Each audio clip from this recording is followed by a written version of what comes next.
Welcome to the INFOWARS Nightly News. I'm your host, Jakari Jackson. This is what we have in store for you for this Thursday, December 6th, 2012 edition. Tonight, Europeans are outraged over the U.S. using the Patriot Act for worldwide spying. Then, Bob Costas sticks to his guns. And Verizon patents DVR technology to detect activity in your living room. Plus our exclusive in-depth backstage interview with Joe Rogan. First of all, give me a hug, you big, beautiful bastard. You're awesome, man. Good to see you. That's coming up next on the INFOWARS Nightly News.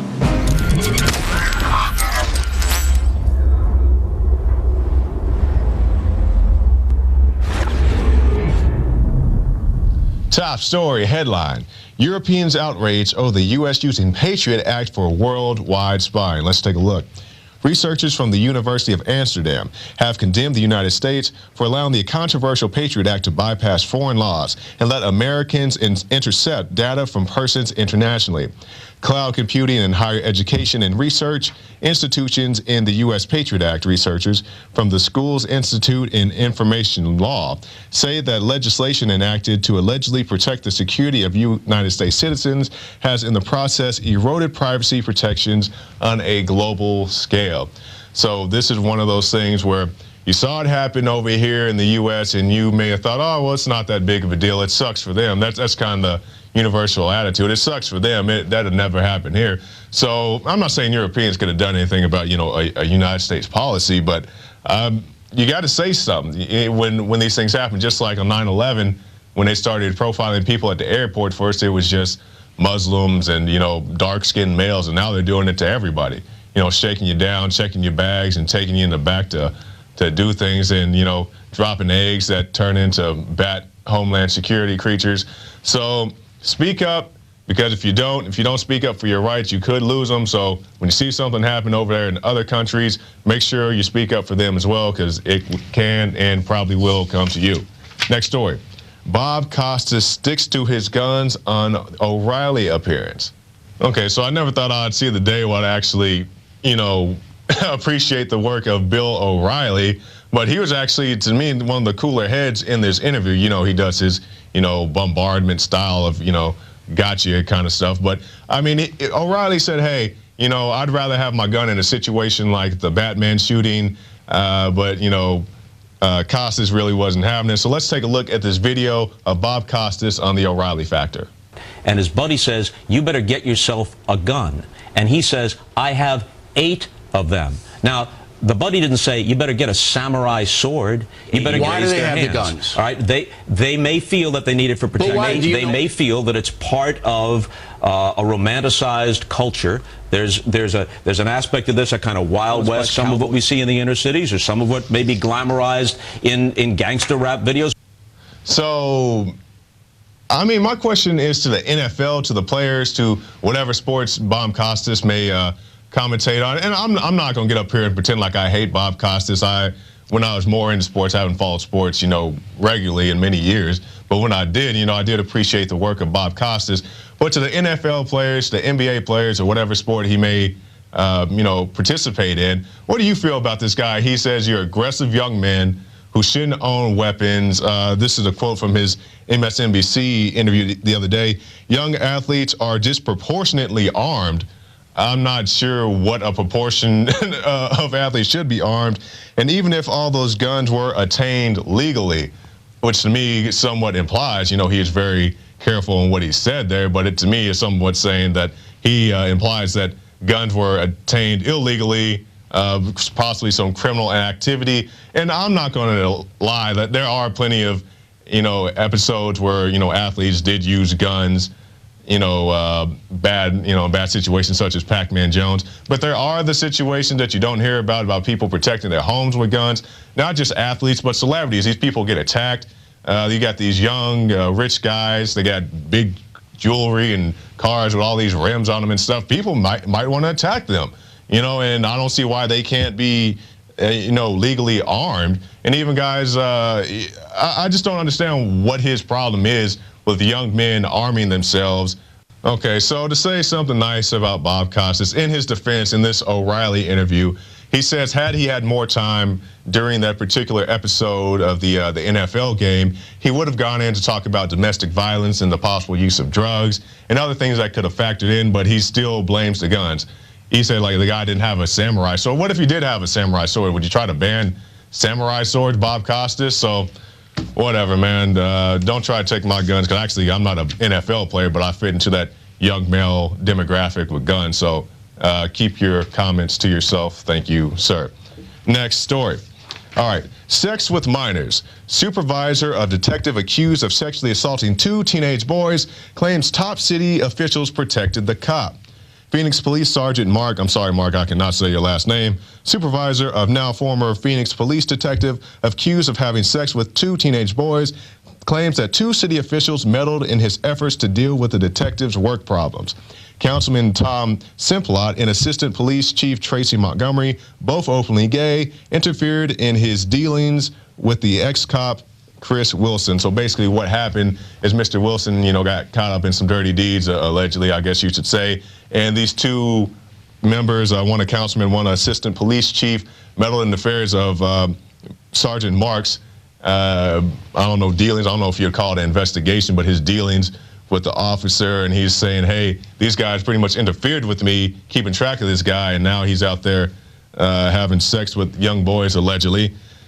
So, I mean, there's more to read into the article. I personally am not very happy dealing with the details of the story, but you can definitely go read it yourself, and we'll move on to our next topic.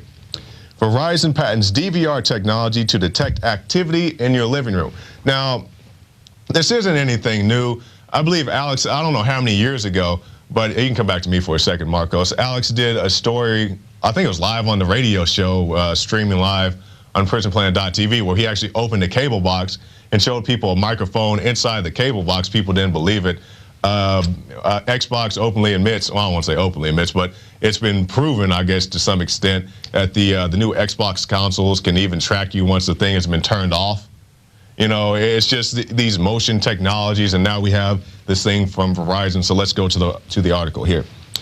The patent application filed November 29th would home in on ambient action by viewers, including cuddling, fighting, participating in a game or sporting event, and talking. Doing so would address a drawback of traditional advertising, such as, and that drawback being your privacy. I mean, when will people draw the line in the sand? These people are openly admitting that they want to spy on you in your own home. They have washers and dryers that want to spy on you, and these people say they can find you cuddling. I'm not sure what kind of advertising that would be if you're fighting. I don't know. Will they call the cops on you if they think you're fighting? I don't know. Sporting events, I'm sure you'll get some ads. But draw the line in the sand. I mean, man, I almost said an expletive. All right, let's move on to the next story. Shopping stampede, yes, but no economic jolt. Let's take a look here. Spending may well be strong, and that could help us get through another Christmas, said William Emmons, an economist from the Federal Reserve Bank of St. Louis. But the economy is unbalanced, and we're still in an enormous crisis. And speaking of these things, these economic jolts, or maybe lack thereof, our own David Ortiz went out to the streets, and he asked people what they thought about Black Friday shopping and the possibility of shopping on Christmas Day. So let's see what David found out.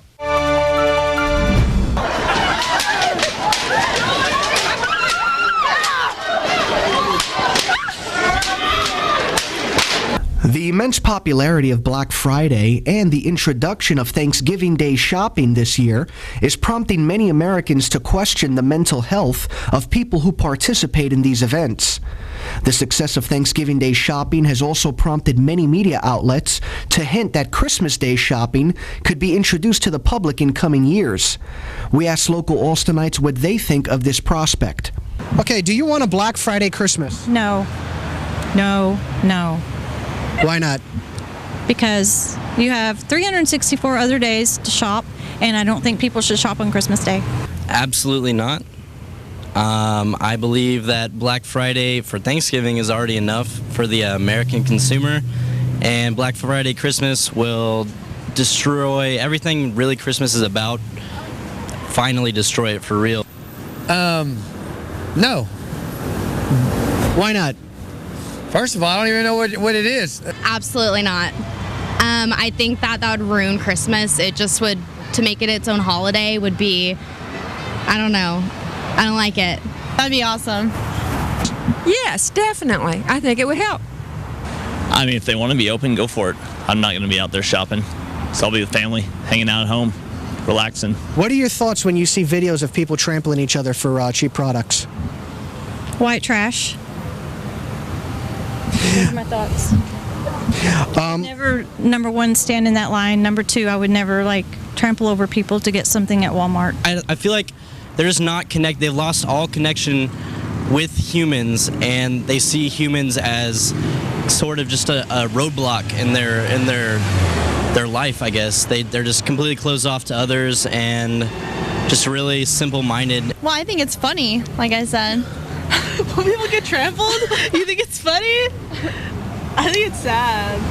Yeah. Well, it's kind of hard for me to say because I'm one of them sometimes. It's kind of an adrenaline rush to see, they have 5 products at this price and there's 20 people going for it. Who can win the trophy? Well, I'm working in the medical field, and we had a lot of people that actually had broken bones because of Black Friday. They got the TV, but they had a $4,000 doctor bill to go along with it.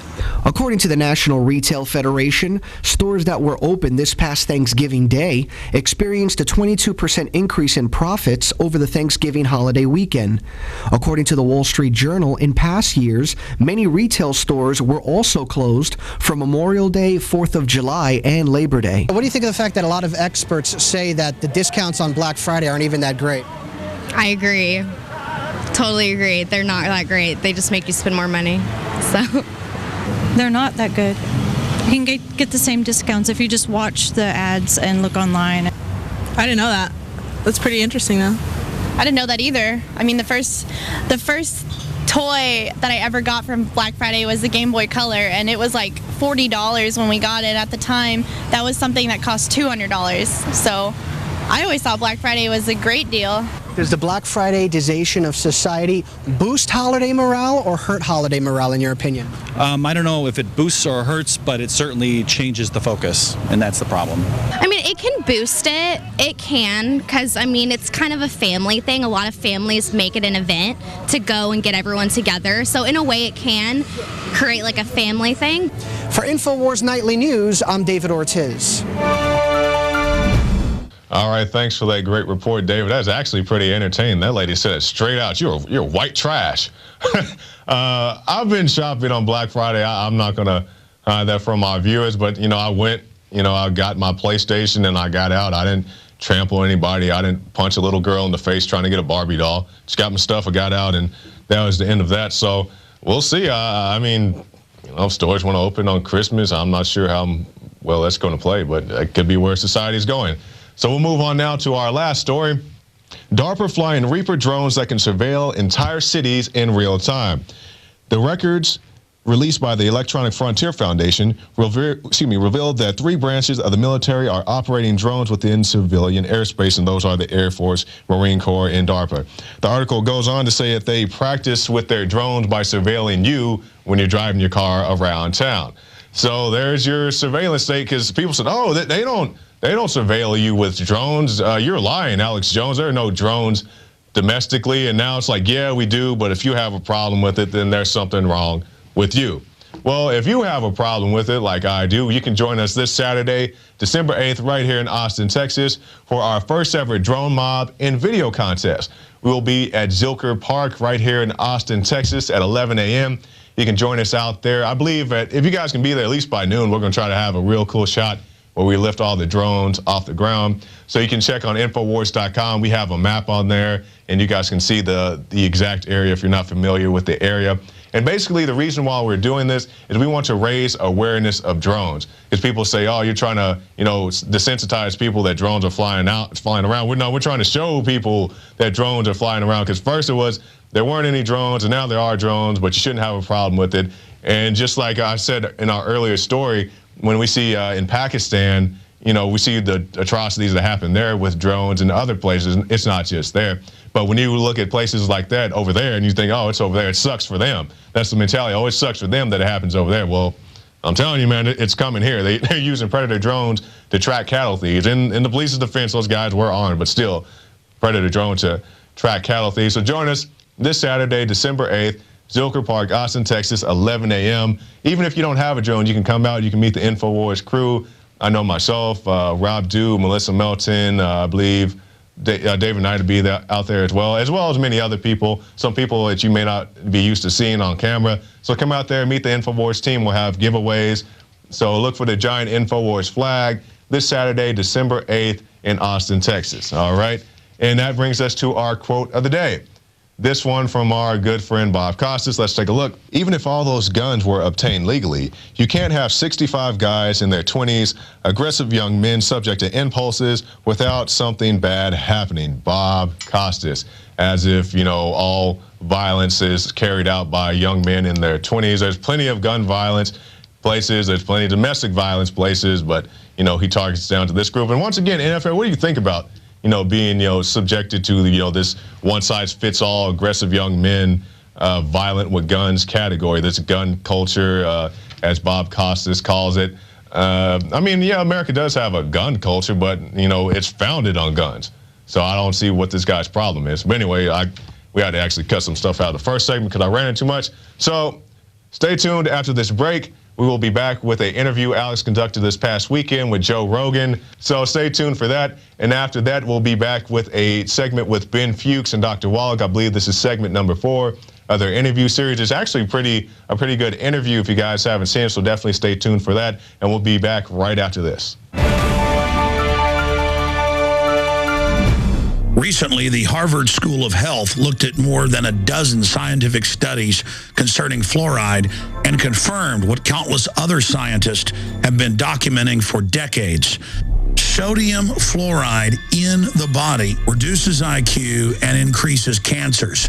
You see, the aluminum industry and the fertilizer industries would have to pay to store all the toxic waste they produce. But instead, they get our counties and cities to pay to put the poison in our water. It's not just fluoride we're getting, but lead, mercury, arsenic, the list goes on and on. And a lot of this toxic waste comes from China. Unfortunately, fluoride and its derivatives are only one of hundreds of toxins being added to our drinking water. We're battling the globalist on so many fronts. Health is an area where we can all take control of our lives, and it all starts with that basic building block of water. It is time to purify our family's water. The ProPure filtration system with added fluoride filters is the best system from my research to protect you and your family. InfoWarsStore.com already has the lowest prices on ProPure water filtration. But until December 10th, we are going to offer 15% off the already lowest price. I know what I'm giving my family this Christmas. ProPure. Go to InfoWarsStore.com and get 15% off the already lowest price out there with the code WATER15. WATER15, and you get 15% off at InfoWarsStore.com.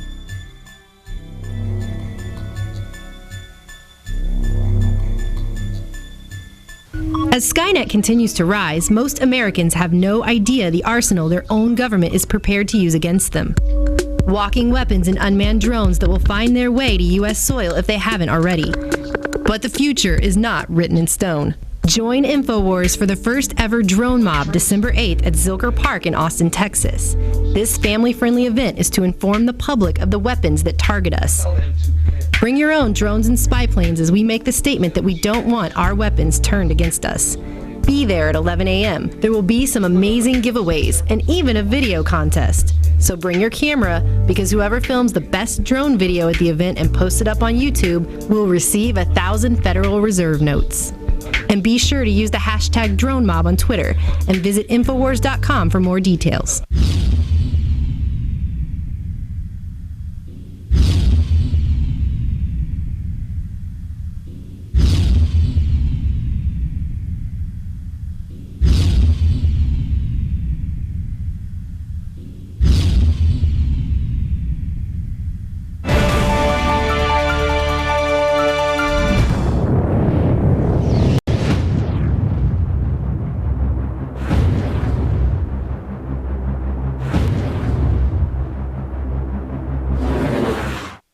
Joe Rogan recently came to Austin, Texas, and I took the opportunity to go see my old friend. And of the dozens and dozens of interviews I've done with Joe, this one is hands down the best. So here it is, my backstage interview with Joe Rogan.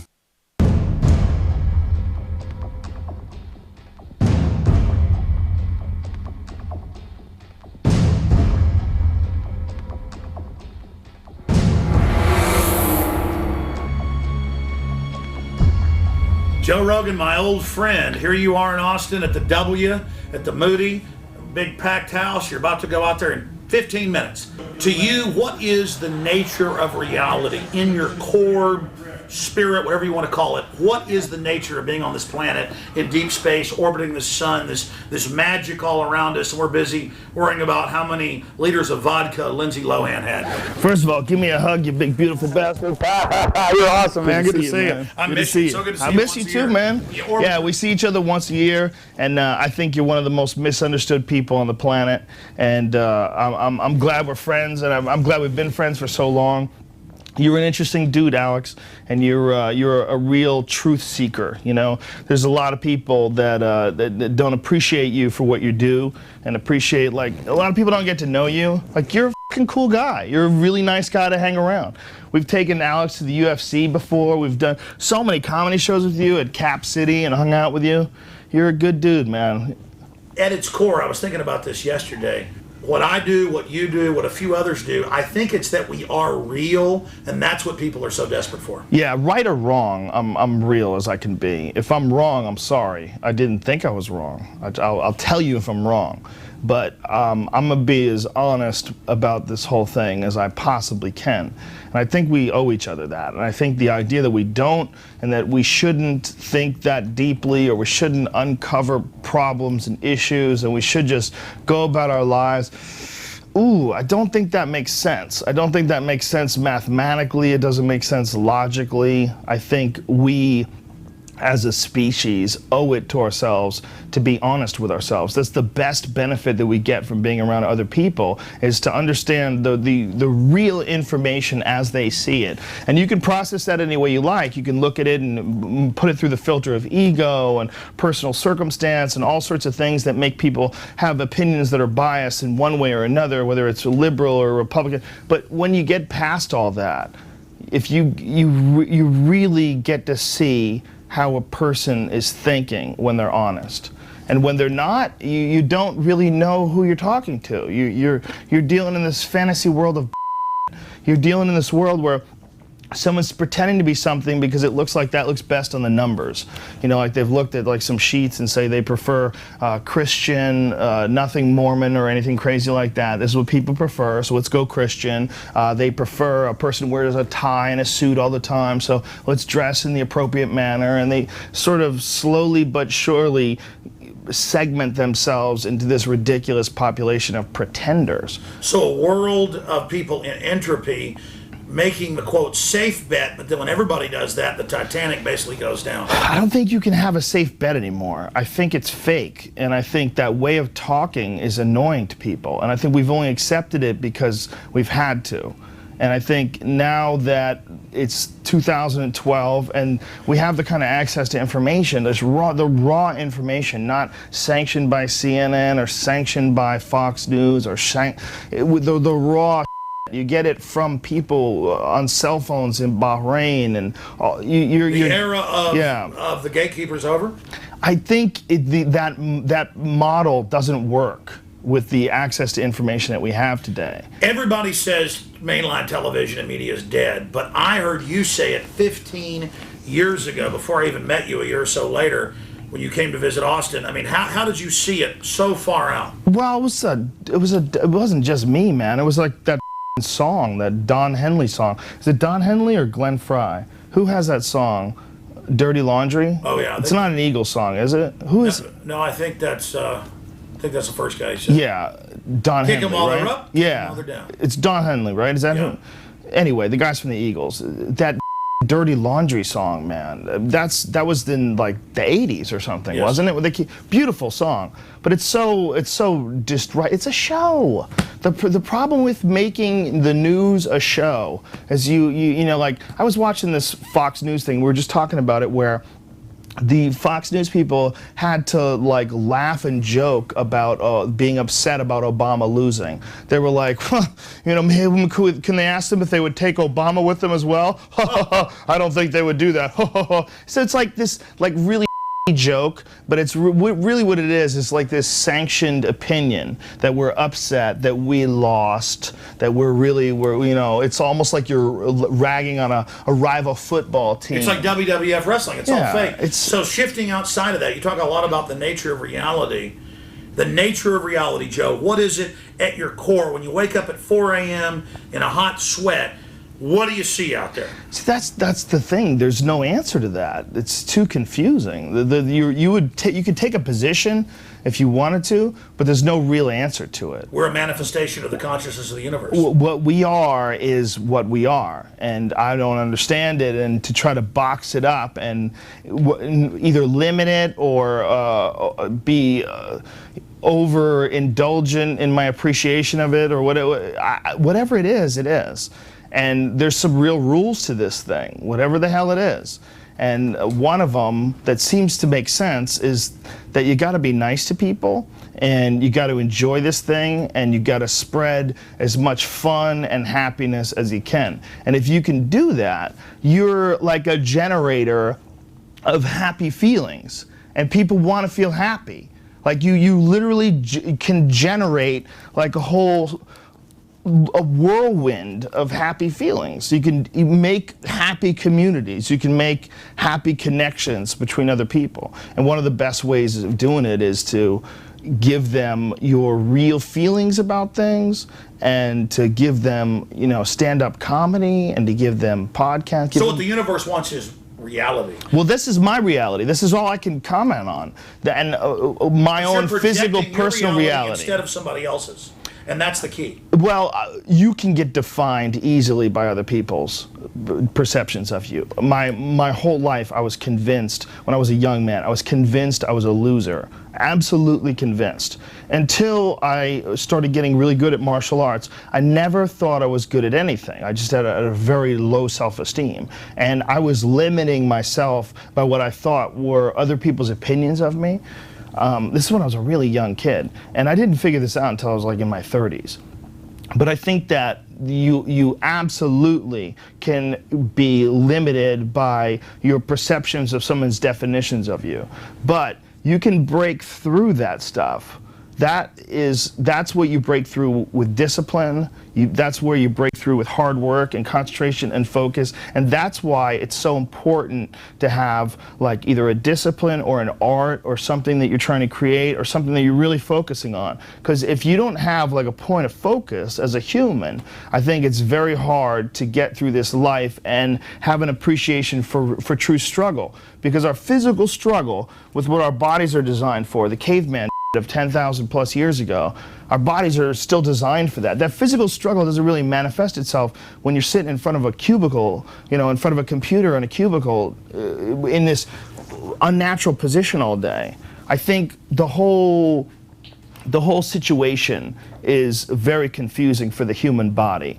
And we don't get the tests that we need in order to have what you would call personal sovereignty. So you got to impose those tests on yourself. Just be real, and that's all you can do. That is all you can do. But my confidence is not real. Like, I'm not a confident person. I'm an honest person, but I'm as terrified about possibilities as anybody. I mean, anybody who's ever seen me like look at videos of animal attacks and see how I cringe, and I am terrified of animals. You know, I see like wild animal attacks, and I hear about like that little baby that got dropped in the zoo in Philadelphia recently. Dogs. You know, I hear about that. You're tied to your original. Woo! Dude, animals scare the out of me. They scare the out of me. So I'm not like a confident person. I'm an honest person. But I think honesty is confidence. But I think a lot of our issues are social, and a lot of our issues, when you deal with confidence, a lot of it is the way people are with each other. And I think we don't understand when we're doing it that we're limiting people. but that you can really limit a person's potential by defining it for them at a young age. And that's what the system does. They dumb everybody down. They try to limit potential. And for me, that's it seems to be a human thing, though. It doesn't seem to be just a system. It seems to be almost just a human weakness, a lack of character, and a lack of someone explaining to them or them experiencing where true happiness comes from, which is, you know, it sounds like really hippie, but true happiness comes from making other people happy. True happiness comes from being around happy people and enjoying each other's company. That's really hard for people to wrap their heads around, because they always associate true happiness. No, true happiness is with like titles, you know, or you know, numbers, or you know, objects that you possess, or whatever it is. How high you sit on the bird. Yeah. Let me ask you this question then. Looking at this and where the whole world is going, what does your gut tell you about the future of humanity? You know, there's a lot of people who are pessimistic, and I'd say that's your own choice. Like, you could look at all the possibilities that could happen to us just naturally and really be terrified every day you got out of bed. If you stopped and thought about asteroids and super volcanoes and shifting of the polar ice caps and new ice age, and Jesus Christ, you could go into a coma just sitting and thinking of the possibilities of natural that can kill you. Earthquakes and hurricanes and tornadoes and tsunamis, and it never ends. It never ends. Literally, poison spiders. What the? There's so many different ways you could die, and I think that we have to be able to address that as human beings. At your gut level, Joe, what do you think about the Bin Laden raid? I don't know. You know, first of all, I think that being in a position that, I think whenever you talk about any intense military operation like that, those guys, those Navy SEALs that did that, those Navy SEALs? Yes. Those are some of the baddest on the planet. I mean, I have a lot of respect for someone's ability, fortitude, character, discipline, the type of discipline involved in being a Navy SEAL. I have a tremendous amount of respect for those type of human beings. But what I don't necessarily trust is the people that make the decisions that put these guys into certain positions.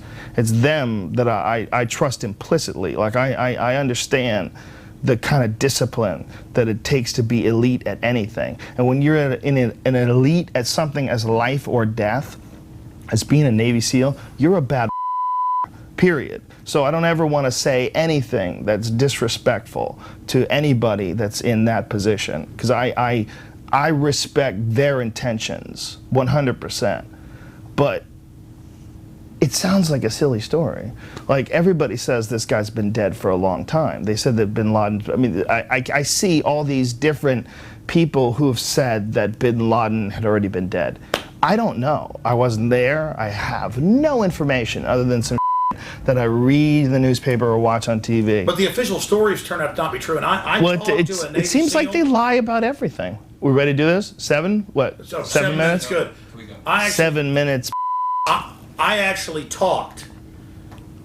I'm not going to get into the whole story, but a guy is a Navy SEAL, been to his house, texted him. Yeah. Turned out, well, I'm going to give too much away. My family knows him. He's not in SEAL Team 6, but his buddy's one of the few that lived. They blew up a helicopter that night. They went in, killed the target, brought it out, blew the helicopter up, told the SEALs that was Bin Laden, the helicopters that got away, and then the other SEALs got mad and they blew up. Remember the SEALs? SEAL Team 6, the helicopter blew up a month later. And the SEALs said... So wait a minute, you're saying SEALs attacked other SEALs? No. What I'm saying is, they send a bunch of helicopters. They go in to kill a target. Right. They're told, get this target, it's Bin Laden. They bring Bin Laden's body onto the helicopter, it blew up. They blew it up. Then the rest of the SEAL Team 6 complained about it, and most of them died and blew up. They killed most people on the raid. Oh.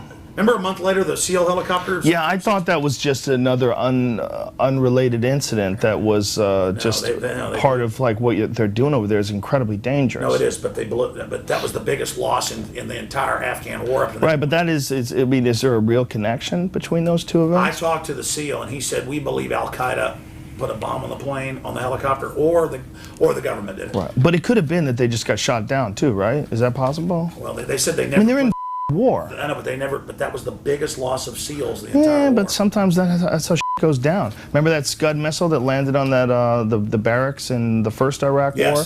There was like no deaths up until that, very few deaths. And then this one Scud missile got through and killed a bunch of people. And then that was that one big event. I mean, big events do happen. Could have been true. You're absolutely right. But I mean, my whole point is the fake Situation Room photo. They later admitted that was fake. The burying at sea. Well, yeah, it seems like a silly story, but the problem is this is the real problem. The only reason why I should even be saying something like this, the only reason why you should qualify when you say something like that, like it seems like a silly story. No, I understand. But this is my reason for saying this.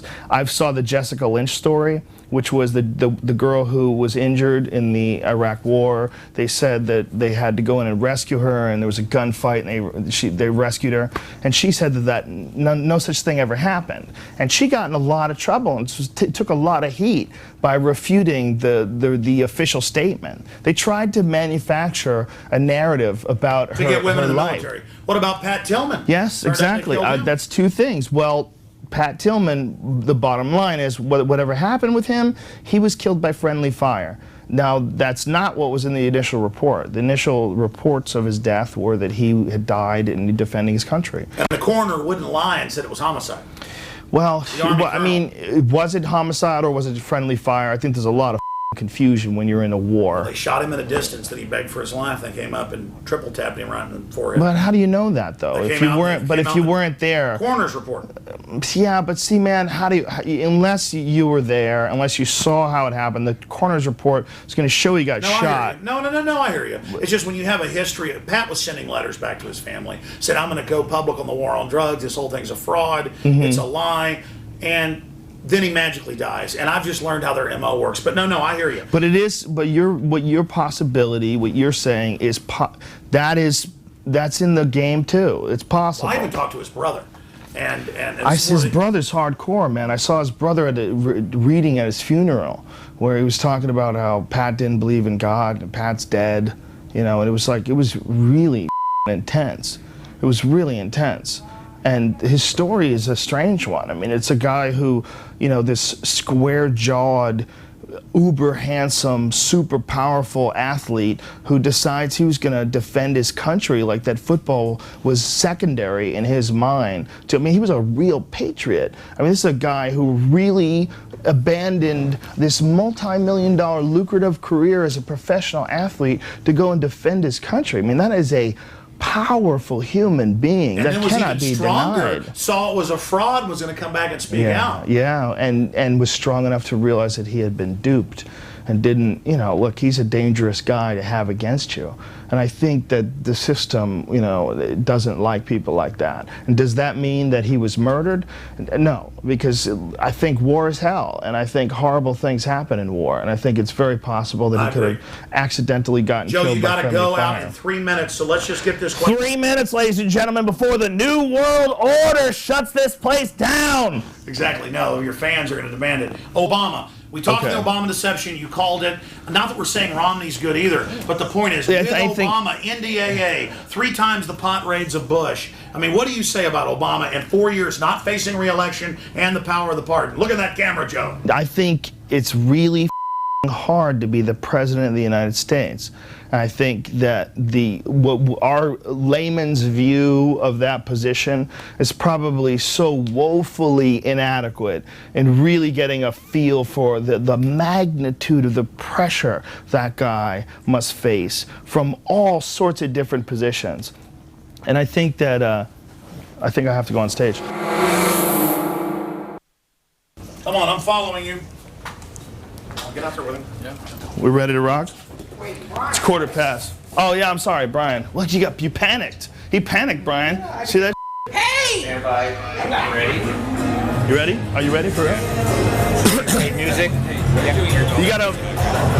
What's that? You're doing your dolphin bit. Yeah. I forgot about that. All right, cool. Thanks. You gotta go on stage, Brian, and then No, was this mic gonna be live? Yeah.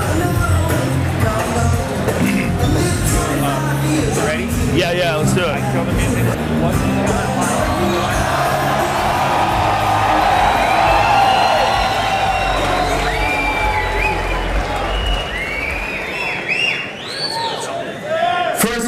to apologize for that fucking terrible song that was just playing. Holy shit. We're in Austin, mother Texas. You can't play me some Stevie Ray Vaughan, you dirty. Don't tell me you love me. Shut the up, you weak beta. Ladies and gentlemen, I love the out of all of you. Thank you very much for coming out. I got Duncan Trussell in the fucking house, ladies and gentlemen. And before Duncan goes on stage, I'm going to bring up one of my best friends on the planet. You know him as the co-host of the Joe Rogan Experience podcast and the producer of the Death Squad Podcast Network. Give it up for my man, Mr. Brian Redband. There's an awesome crowd out there, man. That crowd is awesome. They're so fired up. So much crackling out there. Woo. What is on your mind? I mean, what do you want to say to millions of people out there watching? Well, we were just talking about this whole Obama thing, and I think that what I said earlier is really important to consider whenever you're talking about the president of the United States. I don't think we really even have one iota of an understanding of the pressures that guy faces. And I think if you look at him and look at like the things he's written and look at the way he speaks and his positions that he holds and the way he debates things, he seems to be a very moral man. He seems to be a very wise guy, a very intelligent man. But I think that he is in an unbelievably difficult position. And a lot of the influences that are in politics and in national decision making are not based on moral decisions. They're based on financial decisions. And they're based on the idea that making money is at least equally as important as benefiting human beings, as at least as equally important as something that would have a positive impact on human beings. Like, it can't be thought of that terrible things can be done, that environments can be polluted, that waste can be dumped into holes that's toxic for hundreds of thousands of years. As long as you can make money from doing that, that should be able to be done. It should be some sort of a balance in between. And I say that's ridiculous.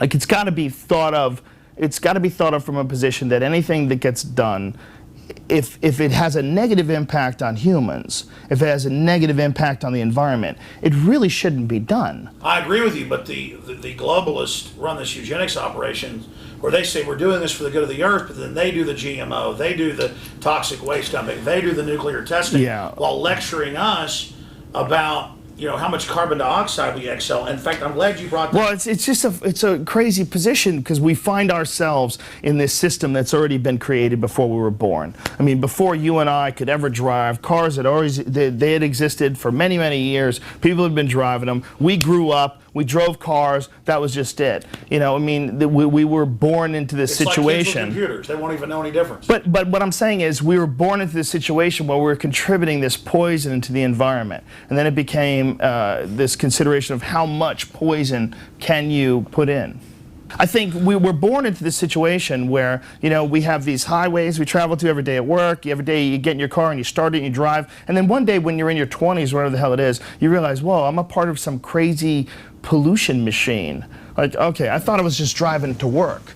Like, I thought I was doing what people had always done before me, but now I have to consider that maybe the people that had set this path before me really didn't understand the end game, really didn't understand the true consequences of lighting gasoline on fire to propel explosion engines and driving around with it. Really, that's not good. You don't want to breathe that. You and I are both parents, and we both knew each other before we were parents. We knew each other when we were single, and I think having children of your own, you have a greater understanding of what a child really is. And a child, a human being, is just this bundle of potential. I mean, how much energy does this battery have? And the energy can be wasted in a negative manner, or the energy can be focused in a positive manner. And the wrong situations in people's lives can put them in the wrong positions to make the wrong decisions, which sends them further and further and further down an undesirable path until they find themselves some horrible psychological piece of shit. And I think that at the root of that horrible psychological piece of shit, whether it's a dictator or it's a corrupt politician or it's an evil CEO, is a broken child. The heart of that is a person who didn't learn that your love for humanity should overcome your love for ones and zeros, and that you cannot be able to sacrifice your love for humanity for ones and zeros and be happy, because you'll realize you're some sort of you're like a cannibal on life if you do that. You're a person who has gone towards this thing that doesn't even mean anything, these numbers and objects, and put it at the forefront of the most important thing in your how do you affect the universe profile.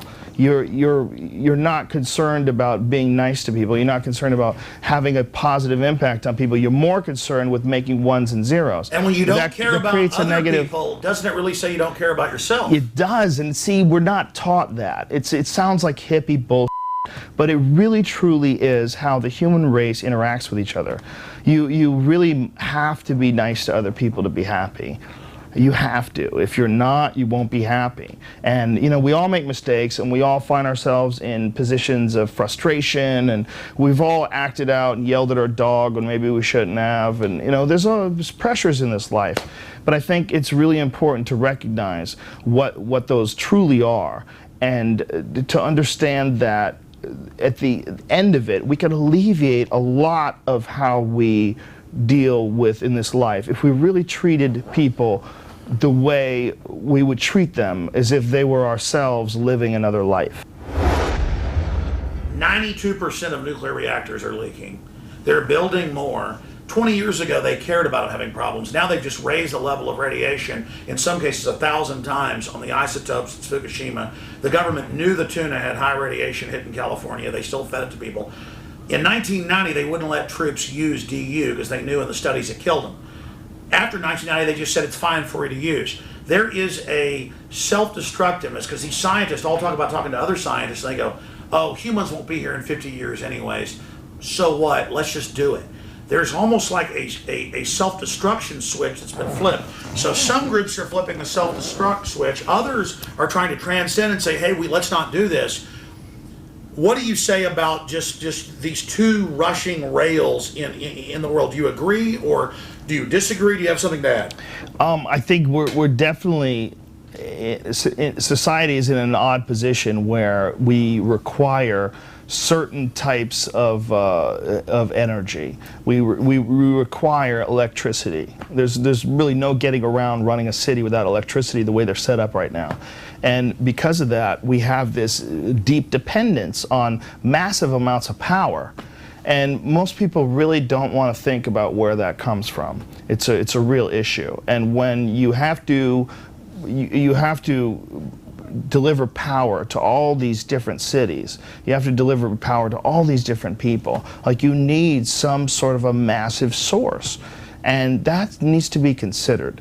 And it's not going to be considered unless we understand that this nuclear power thing, although it's very efficient and it's very powerful, it is scary as and if it goes off the rails, it's nuts. It poisons an area for hundreds of thousands of years. You don't want to be anywhere near it. You can't go near it. You can't go there, you'll die. If you go and stand there, it'll kill you.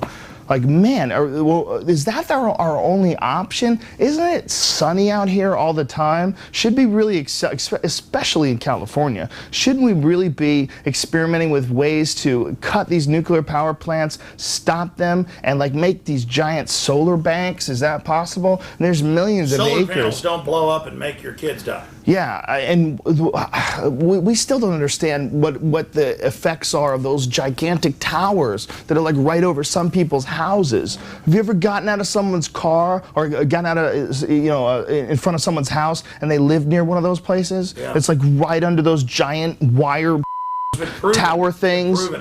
Listen, when you drive under with an AM radio or even XM, it cuts out. Yeah. It's so powerful. No, they've totally proven those. That feeling is weird. I've only done it once. I was working in Boston, and I was doing construction, I think. It was like when I was in my young teens, and we got out at this site, and it was near one of those towers. I'm trying to piece it together in my memory without manufacturing any of it, because it was a long time ago. But all I remember is, I remember for a brief moment being under one of those things going, whoa, No, like, your sixth you sense. can feel it. Like, we were close. We were fairly close to it. I forget. I was maybe like 17 years old, so I don't really remember exactly. No, you could feel it. There was a like a weird feeling in the air. Listen, if you walk in front of a microwave running, it's not real heat. But you can feel it. There's no. I won't even use the microwave in my house now. I've had you on many times. It was always exciting, and you were always one of the most popular guests. Hard to get, busy guy. Now it's reached like crazed level, foaming at the mouth to get you on. What the hell zeitgeist have you had? I don't know, man. I just did the same thing and just kept doing it. I don't know. I don't know what's going on.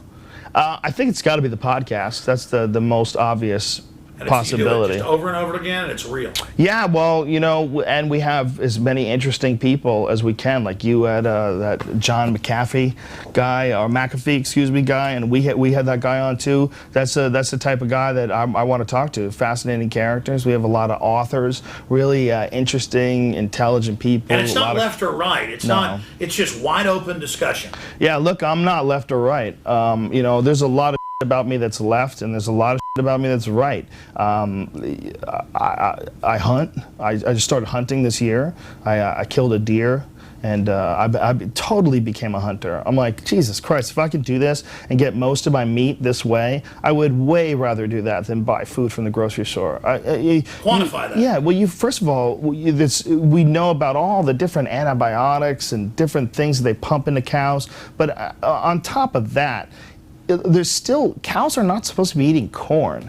And most cows that you buy in a grocery store, they're corn-fed cows, because corn-fed cows get really fat. And by the way, it is delicious. I'm not knocking corn-fed beef. It's some of the most fantastic steaks I've ever had. I love steak, man. I'm a steak-eating man. I went to Morton's the other night. I had a fat New York strip. Oh, I loved it. And I'm sure it was corn-fed. But there's healthier cows are grass-fed cows. Their bodies are designed to process grass, and unfortunately, that's not told to us in school. We don't really understand that. And most people don't really delve deep into nutrition enough to find out that hunting. It's natural. It's not that you like killing something. You're designed to go out and get it. And then it's weird when you're butchering it. It's like, wow. Yeah. It's like instinctive. I know how to do this. I didn't necessarily feel like that because first of all, I did it on a TV show. I did it on this guy's show. It's called Meat Eater. This guy Steve Ranella, and he's not just a professional hunter. He's a really smart guy, and he's an author and just a really going. You want a beer? A historian. Get you a beer before you go out? Yeah, I'll get it. I got one right here, man. I got one. Do you want a beer? That's what's going on. It didn't feel natural to me, but I had seen so many of his episodes of his show and of Ted Nugent's show. I've seen so many different deers get butchered that it seemed normal to me because I knew what to expect. And although I'd never butchered a deer before, I had killed a lot of fish. I'd done a lot of fishing when I was a kid. So I knew that thrill, the thrill of fishing, which is very similar in some weird primal way to the thrill of hunting. They're very similar. Exactly, but people that don't hunt, they think you just want to go kill something. No, it's that you're in this mode of being in the woods with that bow and arrow or that rifle, waiting and then picking out what you're going to shoot. I mean, it's so primal. Yeah. And I don't have time to hunt a lot anymore, but people that go and buy their food at the store but then demonize people How is that it? hunt, it's crazy. Brian just got off stage. Hey, Come where's here. Brian? Brian, that was awesome. Brian, what do you say about come over by the microphone. What do you say about How was New York? I mean, I don't know about come over, have a seat right there. We're not into celebrity Have a here. seat. But Where's your mic? Right here? Right here. But what do you make of Joe and you as well, but just the meteoric rise? What do you chalk it up to? It's great because now, for the first time ever, we're actually connecting with an audience that is exactly the audience that, you know, before it was like, oh, that guy from Fear Factor or that guy from UFC or getting your ideas out to somebody. It was always like, I saw him on TV, I think he's cool. But now it's like, you listen to a podcast. My best friends don't know me as well as people that listen to the podcast every day. Like my No, they get to know you. They get to know me. Radio, they get like the biggest biography known to man. I mean, how many like 300 episodes? So it's for the first time we're actually getting people that are coming to their audience to the shows or to whatever or that are 100%. We know everything about you. We like what you do. You know, this is not like I saw you on TV. You might be funny or not. No. These people know us, and that's the first time that's ever happened. And there's very few people that don't do. It's a podcast, it's video too, but it's basically talk radio. Right. And the thing is, when it's not scripted, I get to where I have to tell people things that are true that are even embarrassing about me now because it's like it's so weird. You can feel the energy. You guys want to talk about that? Because I mean, you brought this up. Elaborate on how strange, because few know this. Few get to talk hours a day in front of people and then learn that it becomes a real relationship. Well, yeah, it definitely does. And you know what else is? You goddamn, you learn so much from those people, man. You know, even people who are critical, like they send you a link to correct you, like this is the real information, and you have the inaccurate information. Like, if you don't have an ego about all that, if you could deal with the fact that you might be wrong, or you might have jumped to a conclusion, there might be many possible scenarios. It's a giant think tank. You learn so much from people on Twitter, man. You know, a lot of people will complain about like negative things on Twitter. I don't get that much negative on Twitter, but I occasionally get like, yo, I'm gonna punch you in your face if I see you, faggot. Little kids. You know? But well, even the maybe negative, it might not even be grab that. like something from some of the negative stuff. Like even if there's like a ton of negative. Usually there's like a 1% truth to it. Yeah, that 1% will kind of stick in that back of your head where you're like, all right, he took it to like the next level, but I do understand that 1% of what he's talking about. Yeah, you can get a hater who's like 90% hater, but 10% has a point. It does help you. I really believe it. It's a terrible feeling, that feeling when someone's hating on you, but I find it very beneficial. Because for two reasons. One, because it's like snake venom. Because like if you get bit by a rattlesnake and you've ever been bit by a rattlesnake before, it will you up. Like someone who has never been famous and then all of a sudden decides to do a reality show and then they get all these insults hurled at them from every direction online. That has got to be horrific. That's just going to be torturous. But when you take a little bit of hate venom and a little bit of hate venom, then you develop an immunity to it. You kind of understand what it is. It becomes enjoyable. Well, then it becomes a checking mechanism, and I look at it almost like as if it's an algorithm. And I look at it like, well, this negative coming in, like how much does it affect me, and how much does it affect the positivity that I put out? Like, if I dwell on it, well, then it'll surely me out. But if I just look at it, and if I truly look at myself to say, okay, do they have a point? And if they do have a point, if I am being a like that's very important to be honest about that and to look at that, and that's a really important thing about growth.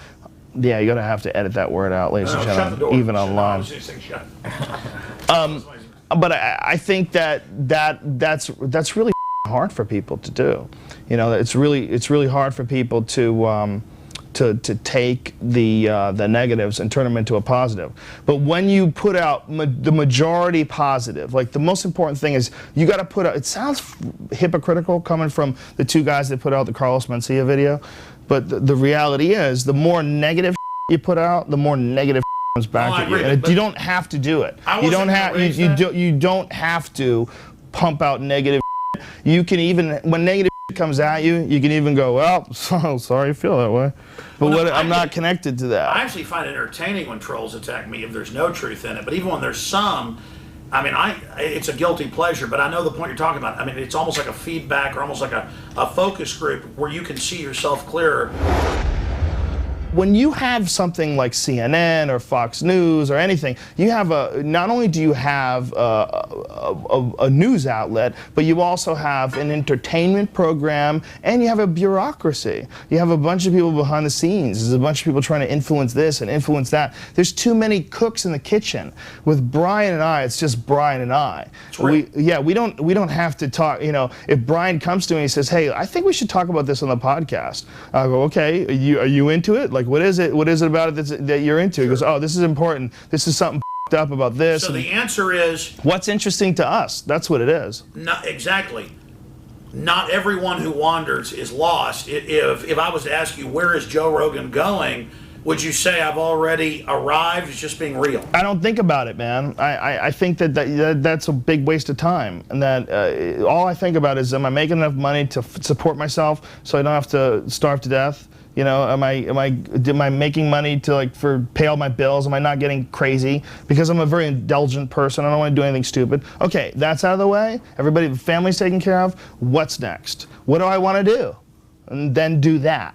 And I think that is the only way to live your life. What is the greatest pleasure? I'm just lucky. Look, I'm just lucky that everything that I do, I can get paid for. What's the greatest pleasure of, say, making $40 million that you can take care of your family? I don't make that much money, man. Where do you come up with $40 million bucks, man? Dude, Yeah, look, I gotta call my accountant. Listen, it's absolutely, being a father, it's absolutely super massively important to take care of your family. It's a very, very, very important feeling. It's certainly a motivation. I hear a lot of fighters that become dads. That becomes one of their bigger motivations. They get tougher, don't they? They do. They get more dangerous. They get more disciplined. I think fathers, oftentimes, that takes them to the next level. It's one of the reasons why John Jones is such a bad mother. He's got 2 kids. You know, that guy is, he's providing. That's a very important. Yeah, you're gonna destroy. There's a motivational aspect of children, certainly. I think. Yeah, I found as soon as I started having kids, before I was such a nice guy, it was over. I mean, it was just like. Yeah, you're genetically driven to provide for them.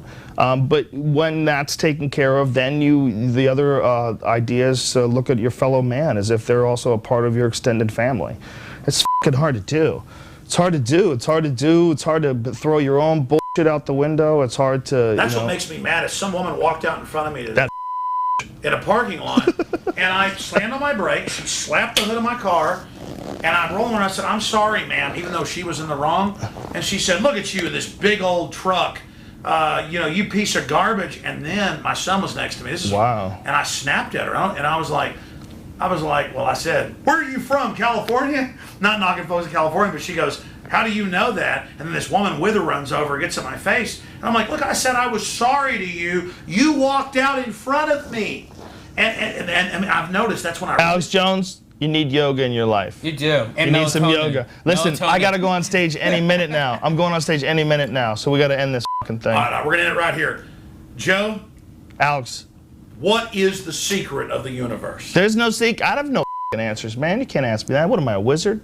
Listen. You are a wizard. Don't be silly. Don't be a silly person. The secrets to the universe is that it's a fucking secret. The whole thing's crazy. The universe? Come on, man. That's a big question. That's a big question. All right, well, here's the final question. 14 billion light years. You started the interview with my last question. I remember meeting you like in 1998, 99, 14 years ago, whatever it was. And you were like, "Yeah, I know a lot of this is true, but you're going too far with that." Has not a lot of what I talked about... Listen, man, I will tell you this, and I give you credit for this all the time. There's a lot of things that you used to say back in the 90s. I thought you were crazy. You were just ahead of your time. You were way ahead of the curve. You were way ahead of the curve on a lot of that was just massive conspiracy theory nonsense in the 1990s. Stuff that people would say, there's no way the government would ever do something like indefinite suspension or detention, rather, of American civilians with no trial. They would never do that. Completely unconstitutional. Boom. There it is. That your video, I recommend this video all the time to people. 9/11, The Road to Tyranny. Yes. When you showed that the World Trade Organization in Seattle was clearly invaded by agent provocateurs who were most likely military people. The police you saw the police spoke out, the military grade shoes, the fact they weren't able to arrest these guys and they had to let them go, all that stuff that you showed of these people came into a non-violent protest and became violent and then turned it into something that the police had to respond to. I mean, I never even thought that would be in the menu of the military. I would have never believed it would. And then many years after I met you, the Freedom of Information Act documents for Operation Northwood were released. That was way after I met you. Yeah, years. Years later, and I remember, wow. I remember reading that going like, Alex isn't crazy at all. Like, they really planned on blowing up civilian jetliners. They were going to have a drone jetliner and blame it on Cuba and get us to go to war with Cuba. They were going to do all sorts of crazy things. Like, that was really in the menu for, you know, the 1960s. Like, that, I thought you were bananas with some of the stuff you were talking about. And a lot of that stuff that you were talking about has turned out to be absolutely 100% true. I got to go on stage and do comedy. You mother me out. Great job. Thank you, brother. Thank you very much. Hey, but hey, like to tell the secret? It was all in Rand Corporation documents. They admitted it. Yeah. They bragged they're doing this, Joe. That's why I freak out. I used to have this joke about the future of reality TV is that there's going to be a reality show about a cameraman on a reality show. And then it's going to be a big hit, and then people are going to go, man, I want to know who the cameraman behind the cameraman is. And then there's going to be that show. And then what's going to happen is the world's going to be filled with reality show cameramen watching each other. Exactly. It'll be like two mirrors facing each other.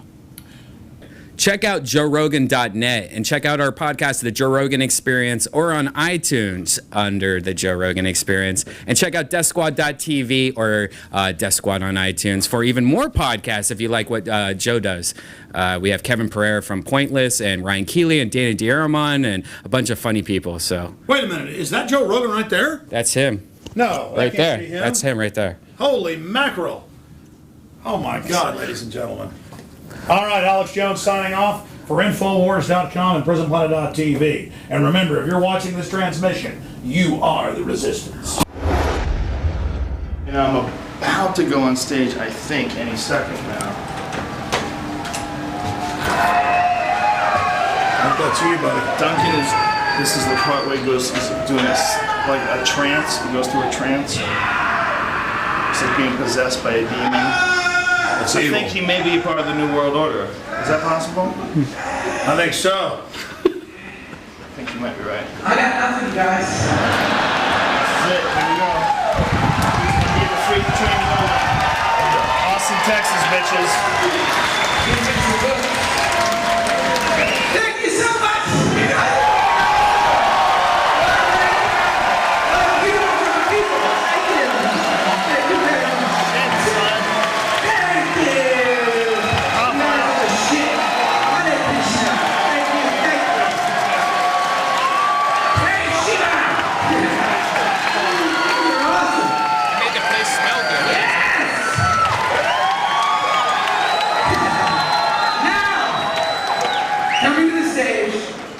Is the host of the greatest podcast of all time.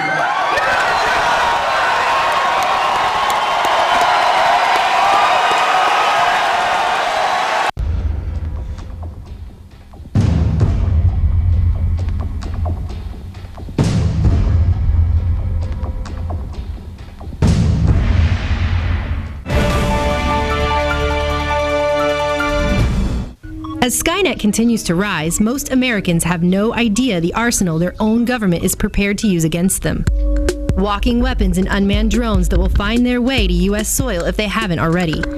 But the future is not written in stone. Join INFOWARS for the first ever drone mob December 8th at Zilker Park in Austin, Texas. This family-friendly event is to inform the public of the weapons that target us. Bring your own drones and spy planes as we make the statement that we don't want our weapons turned against us. Be there at 11 a.m. There will be some amazing giveaways and even a video contest. So bring your camera, because whoever films the best drone video at the event and posts it up on YouTube will receive 1,000 Federal Reserve notes. And be sure to use the hashtag DroneMob on Twitter and visit Infowars.com for more details. Alex Jones here with some very important breaking news. The latest edition of INFOWARS magazine, December 2012, is out. And no, we don't really cover people that think that the world is going to end on December 21st. We are predicting the world will not end. But we are predicting that the end of our free republic may take place if people don't wake up and get aggressive and angry and speak out against what's happening. This man wants your guns. That is the cover of the 60-page glossy magazine, jam-packed with information and the truth. And you know what they say, the truth will set you free. You can buy the magazine at cost in bulk in groups of 10, 20, 30, 40, 50, right up to 100 to give everyone you know. And believe me, people will open this up. It is full of unbelievably powerful graphics, cartoons. We've got artist profiles on patriots out there that are exposing the globalist, and it's got several articles breaking down the facts that Obama and his globalist controllers want to disarm the American people and are going to try to ban all semi-autos. The facts are in this magazine, and this is the most important of the 4 issues we have ever put out.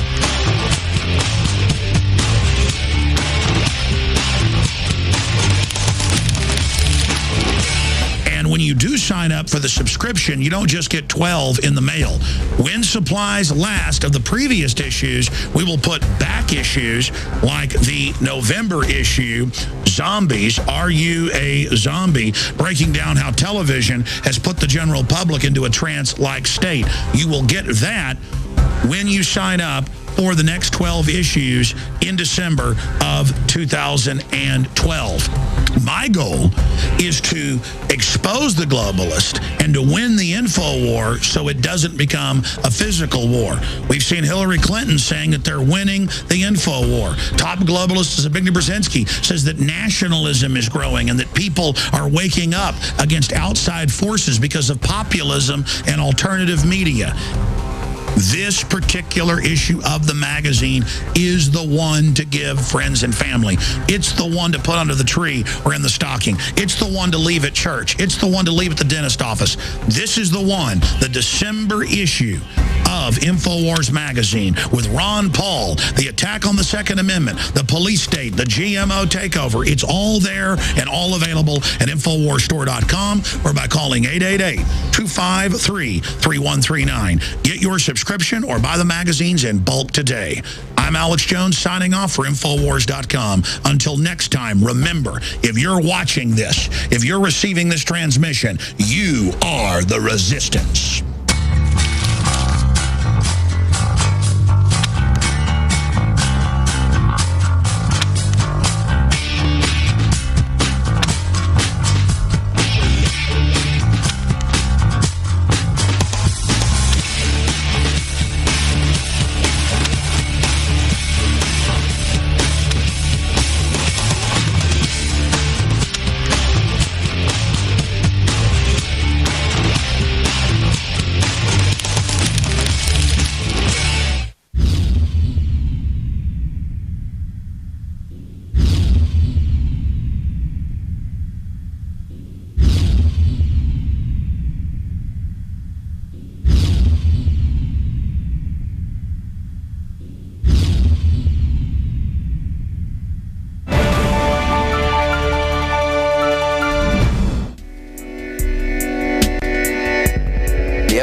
Science News just a couple of weeks ago came out and said, uh-oh, Houston, we have a problem.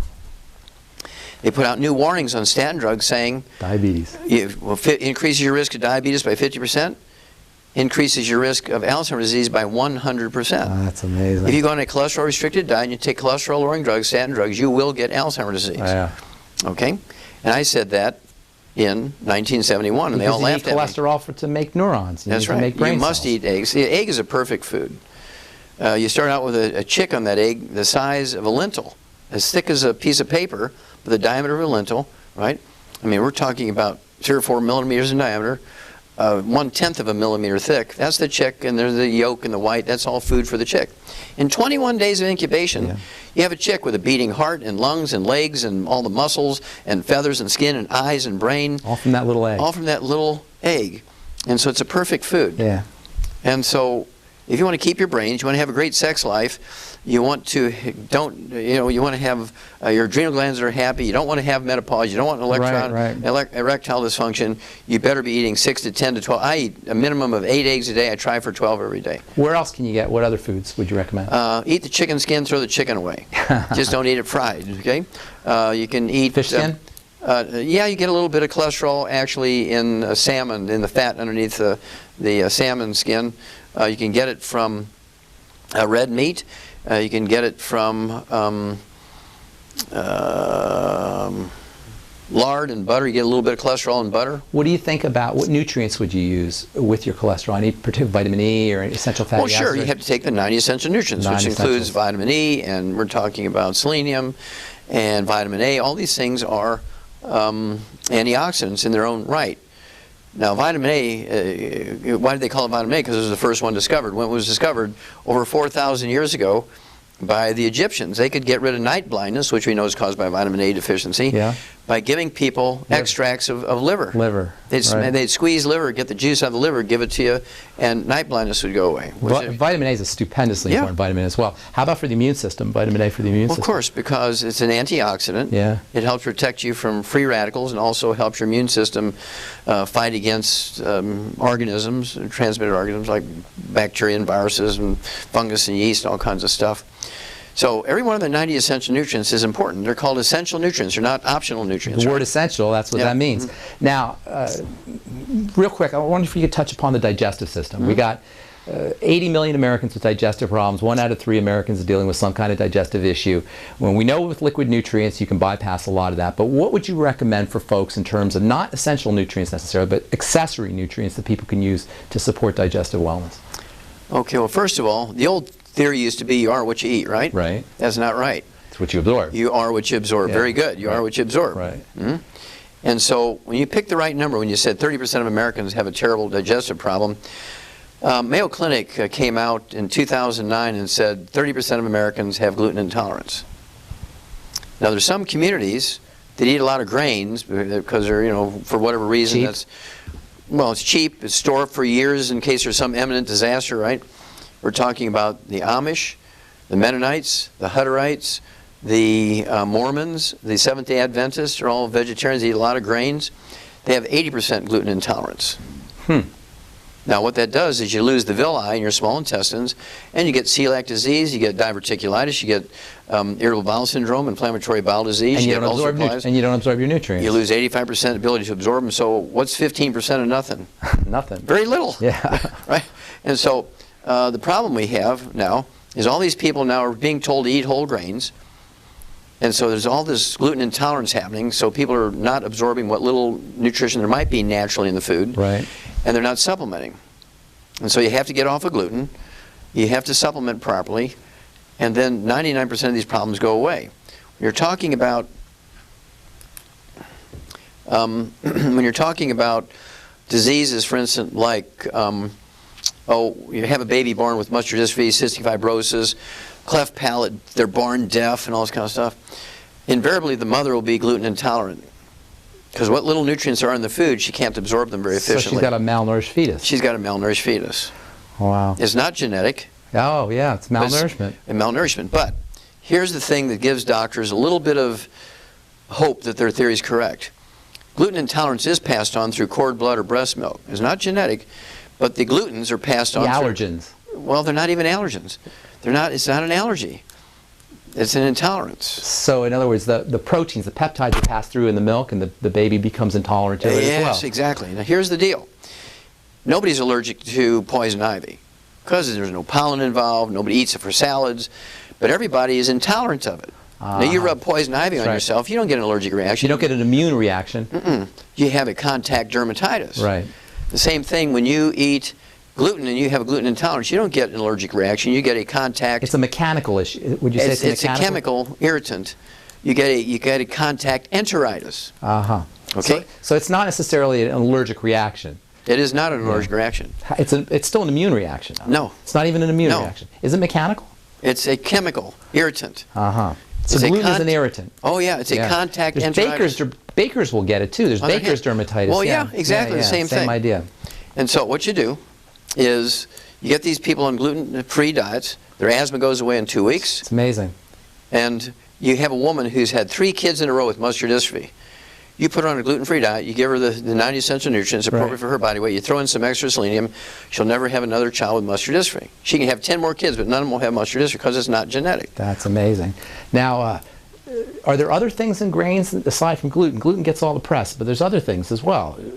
Are there other proteins, other peptides? Well, sure, there are allergens. You can get a wheat allergy, but it's not necessary to be gluten intolerant.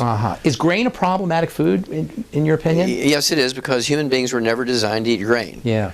Now, the animals that do very well with grain are They have ruminants. extra stomachs. They have 4 stomachs. Yeah. So if we had 4 stomachs, maybe we'd be able to eat that. Well, we'd be able to eat grain. Yeah. We have a single stomach, and we don't have the capacity to handle grains like an antelope and a buffalo and the horses and cattle and sheep and goats and all these animals with 4 stomachs. When you look around the world, other than one-celled animals, the 4-stomach animals are the most universal form. They're everywhere, on every continent, every place. There's more species of ruminant animals than there are elephants. So our digestive system just isn't designed to eat these kinds of things. That's right. Isn't that interesting? You know about Jared Diamond, right? Mm-hmm. He wrote a paper called Agriculture was the worst thing that ever happened to us in human history, something along those lines. But the idea being that we're not supposed to be eating these kinds of foods. Germs, guns, and... guns, germs, and steel. Yeah. But the idea is that we're not supposed to be eating these kinds of foods. What about gluten-free? What about gluten-free flours and gluten-free grains? What's your take on those? Well, gluten-free grains are what? We're talking about millet. Yeah. Buckwheat, which is not wheat. Quinoa. Quinoa, and you're looking at rice. You ever hear of the old macrobiotic diet? I don't know a lot about it. During the 60s, the hippies and all those flower children were running around eating the macrobiotic diet, which was essentially a German cleansing diet that was made from brown rice and steamed vegetables. It was only supposed to be done for 2 weeks, but they felt good on this stuff, right? And so they added a little bit of fish to it, maybe some eggs, so you get enough protein so you could live on them forever. And I mean, these people were solving problems like eczema, asthma, were all going away in this macrobiotic diet. And they said, it's the magic of the brown rice. No. It's because they gave up wheat. That's interesting. And there was this Michio Kuchi who popularized, he's a Korean guy who popularized the macrobiotic diet. He had terminal pulmonary tuberculosis. I mean, 90% of his lungs were filled up with tubercle abscesses, and he was beyond hope, according to the doctors, right? He got on the macrobiotic diet, and 3 months later, he's gluten-free, he's cured. That's a great story.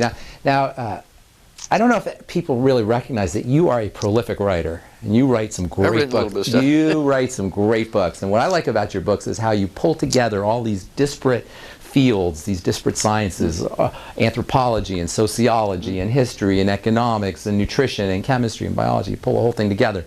And you got a great story, and I think it's in Hell's Kitchen. I'm not sure which one. I think it might be Hell's Kitchen, where we talk about the wood ash. Mm-hmm. And that's just a brilliant story about how people got the idea that you could actually get healthy by using ash.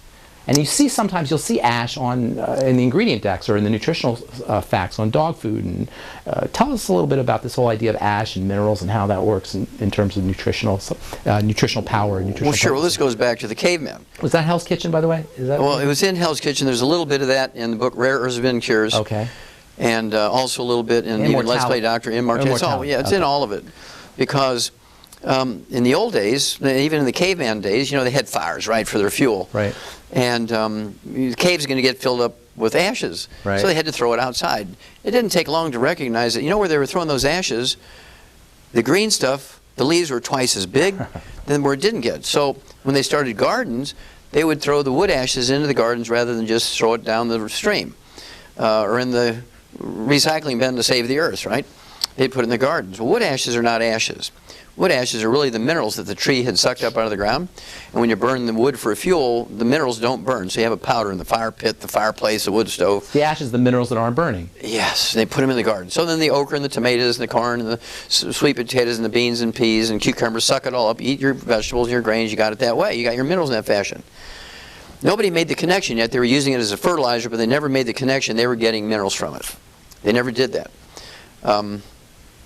But when I know the exact moment when everything changed. It was 3 o'clock in the afternoon, Monday, September 4th, 1882, 1882, when Thomas Edison pulled the switch on the first commercial electric generating plant.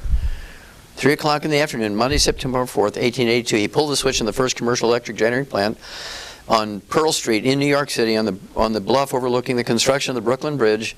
Within 10 years after that, every city dweller had switched over to electricity for heating and cooking. So how many wood ashes? They didn't need any more wood ash. No, they needed them, but how many wood ashes were left over when you cooked and heated with electricity? Nothing. Zero. So what did they do to replace all those minerals they've been getting for thousands of years? Nothing. They got sick. They got sick now for diseases they never heard of before. Oh, how interesting. So with electricity. Yeah, it just displaced were our source of minerals. That's interesting. It was sort of a change of just like right now, you can't hardly find a payphone in an airport because of cell phones have replaced it. Newspapers are going away because all the little classified ads are going away because of the cell phones and eBay and all that kind of stuff, right? So is the postal service going away because of email. Yeah. Okay. Well, the same thing happened when you had the electric stove come along. There's no ash anymore. No ash anymore. But they didn't make up the difference. Nobody knew to make up the difference. And so wood ash has been, when you look at the top, and this is where the book Immortality comes in. We looked at the top 20 longevity cultures on Earth. We did it through National Geographic. We read 60 years worth of National Geographics because we knew we'd have to spend millions of dollars of our personal money and years and years and years. And then people would say, well, Wallach, we don't believe this one, and we'd argue about that one. So we took everything from the National Geographic, give them plenty of credit and so forth. We used their pick of the top 20 longevity cultures. We have 40 times 100-year-olds. They have 100-year-old per 250 population. We have 100-year-old per 10,000. Wow. Okay. Which cultures? Well, we're talking about things like Sardinians, the Nicoyans in the Pacific coast, to Costa Rica, really weird places you never heard of, Okinawans, right? And so the Hunzas up on the Pakistani border with China. Lake Titicaca. Yeah, the Titicacas and that kind of stuff. It was really, really weird. All top 20 longevity cultures are third world cultures. They're illiterate. They have no doctors, no medical system. They have no utilities. Glacier milk. What do they have? Well, I thought that's what it was in the beginning, but the universal thing that they picked was they all use wood for fuel. Oh. And by dumb luck, pharmacist Ben, by dumb luck, when you look at the agricultural schools at the universities in the countries in which these cultures exist, by actual analysis of the land that they grew their food on, and they got the trees that they use for wood, for fuel, they had 60 minerals in their soil. By dumb luck. By dumb luck. Yeah. That's great.